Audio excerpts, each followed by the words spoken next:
Barbatos the Bat God. Origin explored. You know, in today's world of smartphones and metaverses, it's almost comical to imagine that there was a time when people actually believed in the occult.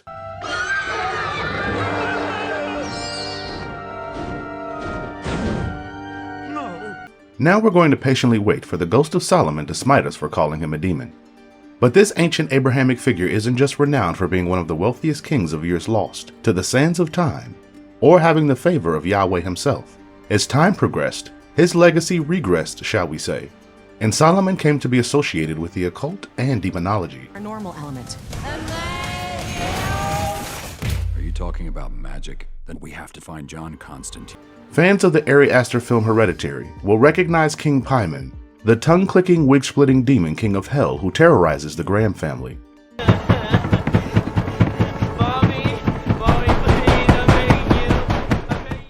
Paimon is part of the pantheon of 72 demons named in the infamous grimoire, known as the Lesser Key of Solomon, from the pages of which originates the entity that has, and we don't say this lightly, created Batman and his entire mythos. Barbatos might have only broken into the mainstream DC universe in recent years, with Scott Snyder's Dark Knight's Metal series, but the fact of the matter is that this ancient bat god is responsible for everything that happened in Bruce Wayne's life, including the fact that he even became Batman in the first place.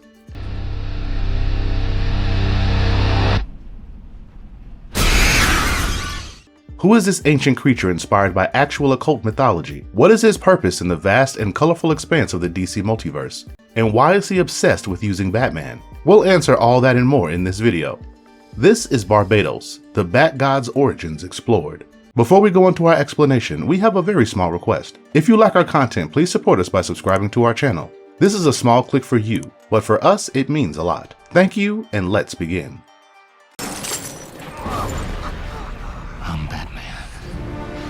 Barbatos existed in DC canon way before the events of Dark Knight's Metal. Okay, so time to focus up, marvelous viewers, because this is going to make your head spin. Barbatos had been a part of Batman's canon for nearly 30 years before making his first official on-page appearance. That's about as mythic as a character gets in DC. And he wasn't treated like a convoluted mess of a character either. His lore was built in carefully and expanded upon over the decades, before finally culminating in the continuity-shifting events of the Metal Wars. You either die a hero, or you live long enough to see yourself become the villain. And we have the legend Grant Morrison to thank for his creation. Morrison's first official work with the Batman franchise came with a one-off Arkham Asylum, a serious house on Sirius Earth. The graphic novel is seminal for multiple reasons, introducing Killer Croc's reptilian look before he officially mutated, exposing Mad Hatter's Lewis Carroll obsession. Okay, how wonderful! It really is an honor to make your... Where's the girl? Serving as the direct inspiration for the Arkham video game series, and having the first canonical mention of the Bat God Barbatos. Here's how the story goes. In the 1920s, Elizabeth Arkham, the deranged mother of future madman Amadeus Arkham, sees the specter of an evil bat-like entity that is haunting her day in and day out. Things get so bad that one day she calls out to her son to save her from the monstrosity. When Amadeus sees the specter of death, as he calls it, he decides to put his mother out of her misery with a pearl-handled straight razor and blocks out all memories of the event, blaming his mother's death on suicide. He builds Arkham Asylum, yes, the very one you're thinking of right now, as a means to subconsciously repent for his actions. For a time, it works. Amadeus gains respect in the psychological community for his work with the criminally insane, and even starts a family himself. I will give my last breath to deal with the filth that infects Gotham City.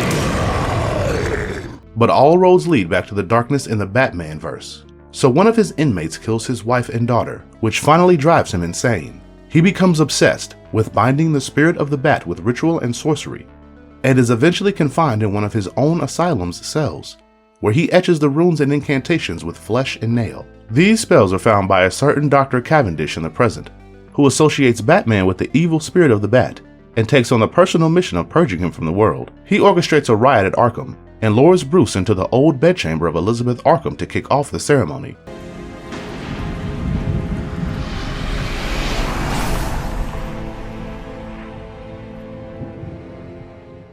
Though Batman is able to eventually deal with the situation and give Two-Face his sanity back, somewhat, this would be his first official encounter with the dark specter known as Barbatos. The second time Barbatos would surface would be during the events of Dark Knight, Dark City, written by Peter Milligan with cover art created by pre-Hellboy Mike Mignola. This story also begins in the past, but it goes way back to the 18th century. In 1765, a man called Jacob Stockman and former US President Thomas Jefferson, who has long been associated with the mysterious Freemasons of America, tried to summon the demon Duke Barbatos, which is his official title in the Lesser Key of Solomon, into the body of a young woman, but failed to follow through on the actual sacrifice part of the ritual, and ended up fleeing and sealing the temple entirely to prevent Barbatos from escaping into the known world. Stockman wrote about the entire incident in a secret confession that was eventually found by the Riddler, who planned to use it to finally get rid of the Batman once and for all. He followed the 6 steps of separation that would prime Bruce's body to become a vessel for Barbatos. Kissing a person hanging from a noose, bathing in human blood, doing the dance macabre. You know, generic satanic ritual stuff. Once he had done this, he lured Bruce into the same temple where the woman had been captured for sacrifice centuries ago. But the specter of death that was Barbatos spoke to him and scared him so bad that he fled the scene and locked Batman inside to face the demon. Barbatos revealed to him in their final confrontation that he was the spirit of Gotham City itself, and it was by his hand that Batman had been created. But given the fact that Bruce didn't much care about gods and demons, and even lesser about the ones who cared about him, Batman went on to defeat the Duke of Hell and save the day as he always does. But don't worry about the connection we just mentioned, because you'll see it resurface soon enough. Dark Knight Dark City ran through Batman Volume 1, issues number 452 through 454, as well as Detective Comics Volume 1, number 629 to 633, and saw one minor upgrade from Grant Morrison that changed the perception of the event and its overarching effect on the mythos of Barbatos himself. He introduced another character to the ceremony that was being performed that night. That character will be Thomas Wayne, 18th century ancestor of Bruce Wayne, a deluded occultist in his own right, and the future immortal Batman rogue known as Dr. Simon Hurt. Morrison made Wayne the main offender of the ritual as opposed to Jefferson, and made him interact with what everyone thought was the Bat God himself at the time. How? To put it simply, he mistook the hyper-adapter for Barbatos. When Darkseid turned Batman into a ticking time bomb that could destroy all creation when it went ding, and pushed him back in time, he also sent an entity known as the hyper-adapter to chase after him, and assured he fulfilled his purpose. When Bruce arrived in the 18th century, this entity was what Simon Hurt ended up summoning through his ritual, and by taking a bite out of its flesh he gained the immortal powers he is now renowned for. Just to be clear though, the hyper-adapter is not Barbatos. You will find many sites online claiming that they are one and the same, but that is a simple case of too many retcons spoiling the continuity. The hyper-adapter is the entity that the Justice League ended up using to contain all the Omega energy Bruce's body had accumulated during his tumble through time. Barbatos isn't a creation of Darkseid. If anything, Darkseid is a creation of Barbatos in a sense. What do we mean by that? Why don't we just tell you instead? It's the serum on myself.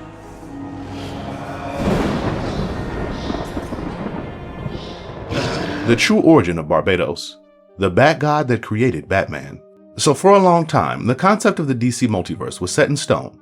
There were 2 halves to it, the positive matter multiverse overseen by the Monitor, and the antimatter multiverse overseen by the Anti-Monitor. For decades, it was believed that these 2 entities and their domains were the only planes of existence in DC, and that a mysterious hand witnessed by the Malthusian scientist Krona was the presence that created everything that the comic book publisher had to offer. But then in the very first issue of Dark Knights, Metal, Kendra Saunders aka Hawkwoman, aka Black Hawk, wow, she has a lot of cool names, literally flips the script when she reveals that underneath the multiverses they've already known, there exists a third, an entire sea of cosmic chaos, where the worst nightmares and brightest hopes give birth to worlds so twisted they should never exist in the first place. And that's where Barbatos comes in. Over the course of the events we now know as the Metal Wars, we get the actual origin of the DC Multiverse, and are exposed to the fact that just like our own universe, we'd barely even begun to scratch the surface of its scope. Thanks to Scott Snyder and his team then for giving us an explanation for all of it, in the most Cliff Notes fashion possible. So the multiverse was created by an entity called Perpetua, who works for the judges of the source in canon, making her kind of like a cosmic assistant manager.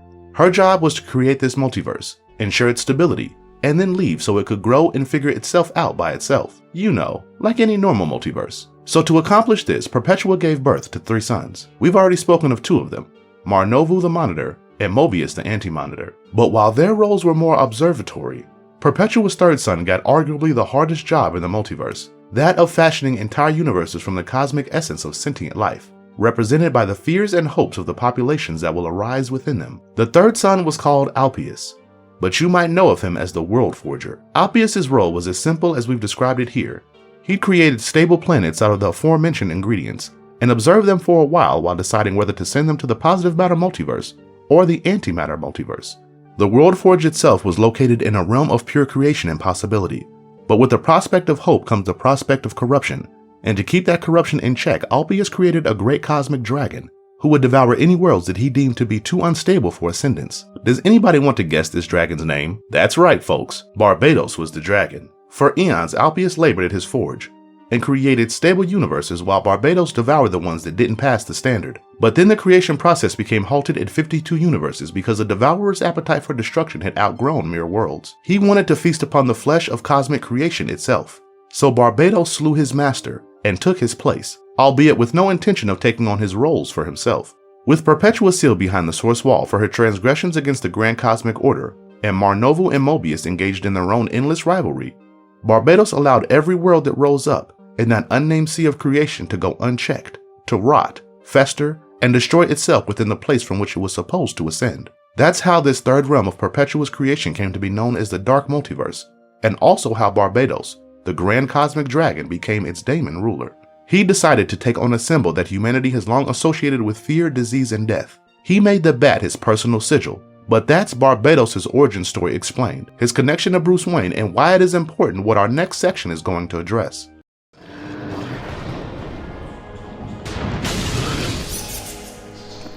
Turning me into what you see before you. Batman tries to go back in time and fails miserably. Barbatos' first proper appearance in DC. The events of Dark Knight's Metal Issue number 2 make you feel like you're watching an action flick, but with superheroes. The Justice League is split off into teams and is hunting down a mark who stole something very important and very deadly from the Hall of Justice. Superman does a comms check with every member of the League, but no one has found their target, yet. Not Diana, not Hal, not Arthur, or Barry. It's when Clark calls into Cyborg that we find out the bigger picture. The Justice League is on the hunt for Batman himself. It looks like Batman has been having some premonitions and picking up on signs leading to the events of Dark Days. The Forge and Dark Days, the casting, that has driven him paranoid to the point where he's literally acting crazy. Superman reminds Cyborg that Bruce is just one man, but this is Batman we're talking about. If you think he doesn't have his family backing him up, you're gonna be as sorry as the League. Case in point, when Diana asks Robin to stop driving his behemoth of a truck and says there is no winning here, he replies by saying, "Listen lady, I'm 13 years old and driving a bat hog through the Amazon on a Tuesday morning. I'm already winning." Family, evasive actions now. We imagine Bruce shedding a tear of pride, looking at how far his boy has come since the time he was sent to kill him. After the League manages to piss off the Parliament of the Trees, and Superman punches through Clayface's chest, we couldn't tell you which one even if we wanted to. We see where Batman really is, at the Valley of the Kings in the tomb of Prince Khufu, aka Carter Hall's ancient Egyptian incarnation, aka Hawkman. Gotta love these multiple nicknames of the Bird Tribe members. Bruce calls out to Dream, who has been guiding him towards his goal all this while, and asks him if he is doing the right thing. And he's answered by his fellow Trinity members. Superman and Wonder Woman pleads with Bruce to return the weapon he stole, arguing that it had destroyed entire worlds and killed their friends, to which Batman replies, "I know, and I'm here to use him. Now stay back," revealing the weapon he stole to be the baby Darkseid himself. Clark and Diana are confused by this egregious insult to the memory of their friends, and Bruce himself. How could he be willing to use a being so evil, so vile as Darkseid? But as the adage goes, Batman's plans have plans hidden within them, and so Bruce explains to his closest friends just why he is doing what he is doing. He had already spoken to them about an ancient tribe called the Judas tribe, which evolved into what we know now as the Court of Owls. This tribe has been worshipping Barbatos since the dawn of man.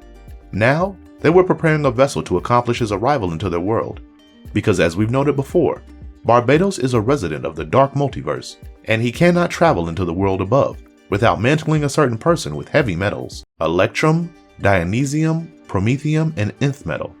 Batman had been exposed to them all, and if he touched the last forbidden metal that lies beyond the periodic table, he would turn into something that would unleash Barbatos onto the world.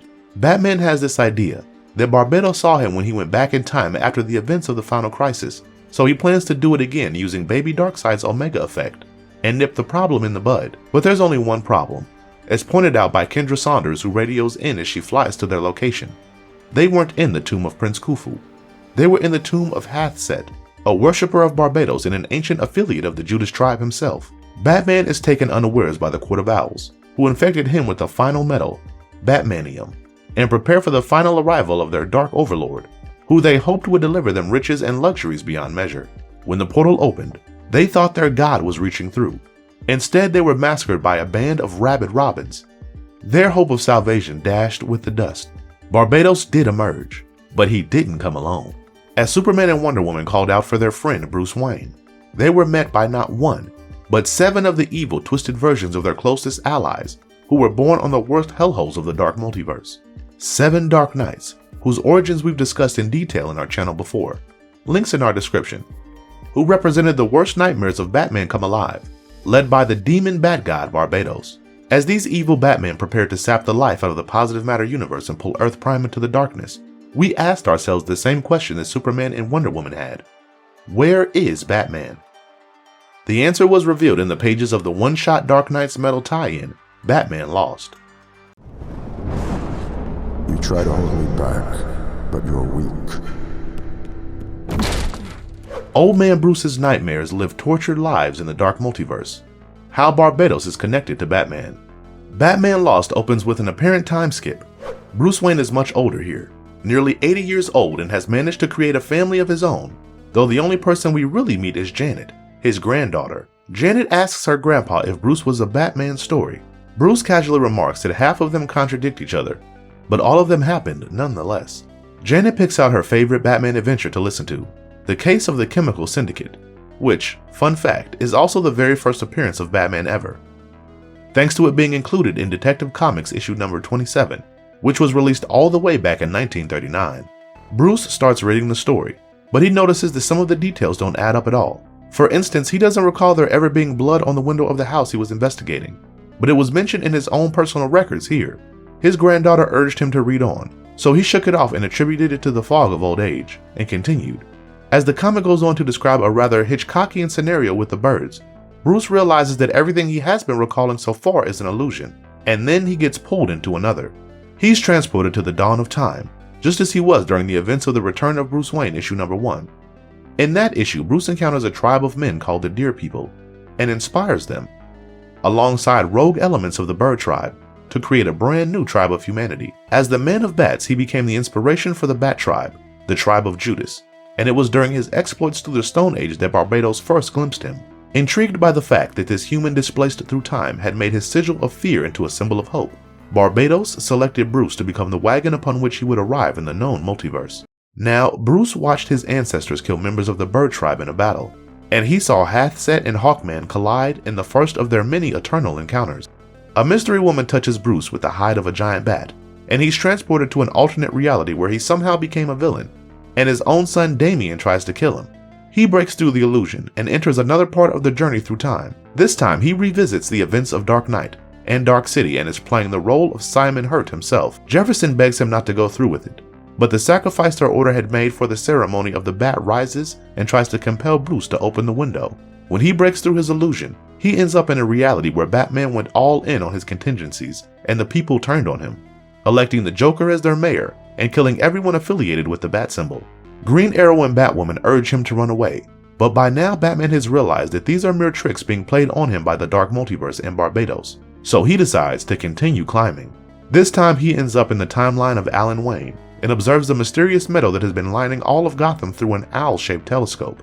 He's killed by a Talon, and again he tumbles into a reality where he is escaping Earth in a rocket, alongside Harley Quinn. Batman has had enough of Barbatos' sick games by this point, so he claws his way back into the study we see at the beginning of this issue and confronts his dear granddaughter, who is revealed to be an aspect of Barbatos that was manipulating Bruce into staying in the Dark Multiverse. Batman confronts Barbatos and demands that he show himself, screaming, "Where are you?" But the Bat God simply answers that he has been everywhere. He reveals that ever since he first glimpsed Batman, he has been influencing his life for this very moment. He tells Bruce that he is the reason behind his greatest tragedies and his greatest triumphs.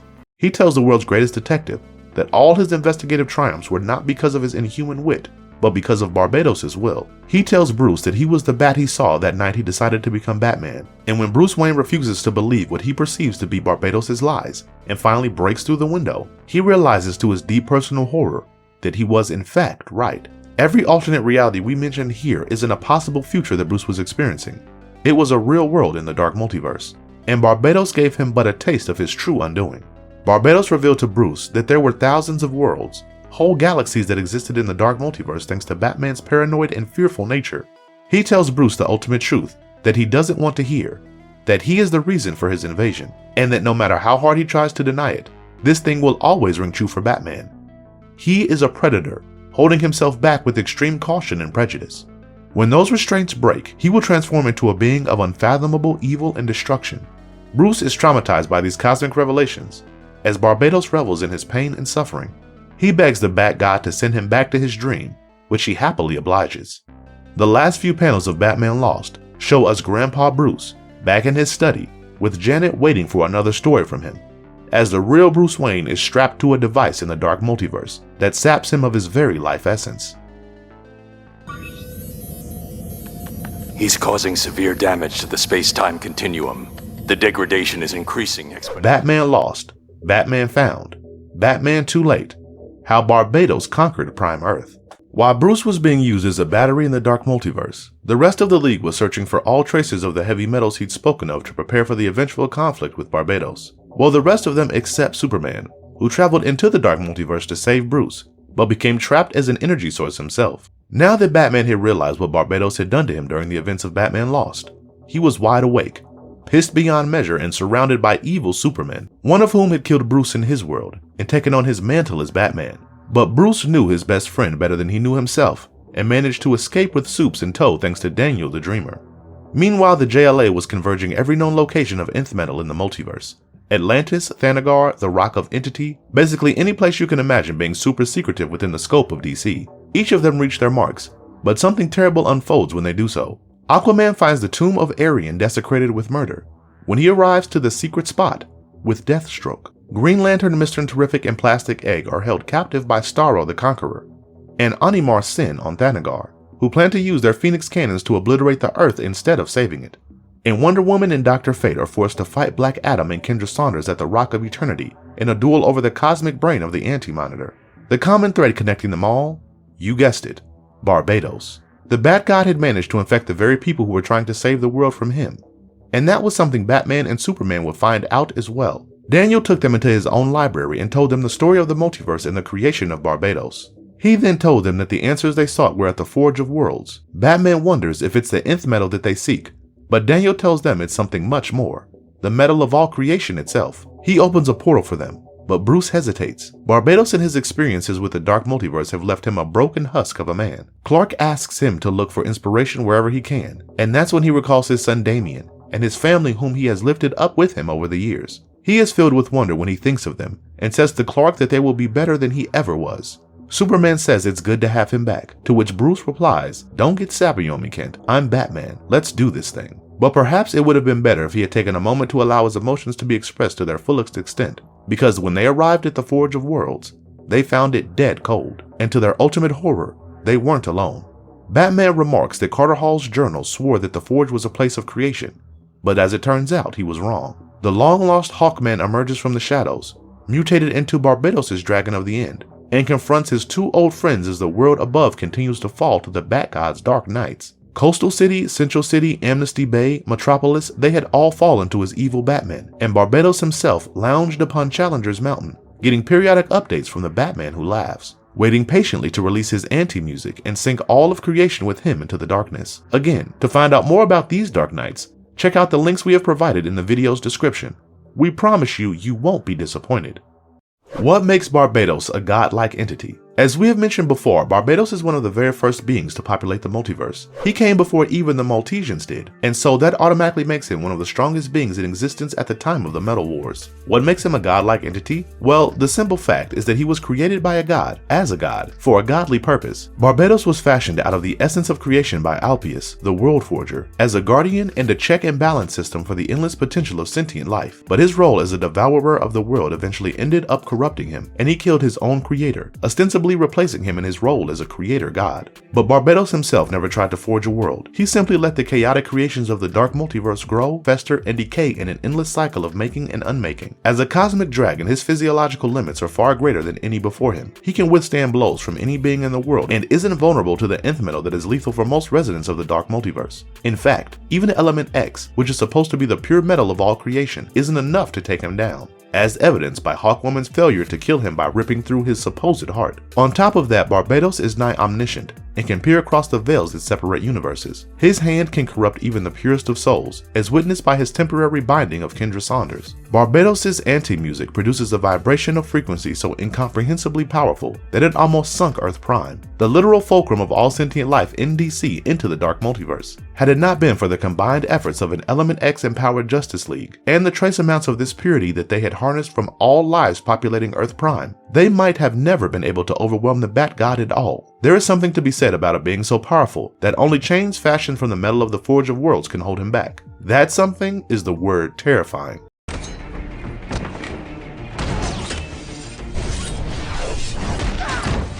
Marvelous verdict. And that's it for this video, Marvelous viewers. Trust us, if you think that this is already way too long to digest, we could have easily turned this into one of those 4-hour-long iceberg videos, and it still wouldn't be enough. That's how important and integral Barbatos has become to the mythos of Batman himself. He doesn't make a lot of appearances himself in the comics. Mostly he's depicted as a specter, a shadow, an ominous presence to be so scared of that you lose your mind in a Lovecraftian fashion. And indeed, that is why we stop here. Barbatos is an entity that has been carefully woven into the very fabric of Batman stories, and going forwards, everyone will realize this one dark truth about their great caped crusader. No matter how heroic his actions might get, his identity itself was forged in the dark. And as Barbatos always says, all roads lead into darkness. And if you liked our content, don't forget to leave a like and subscribe to us if you haven't already. Have a good one and be safe. Thanks everyone. For now.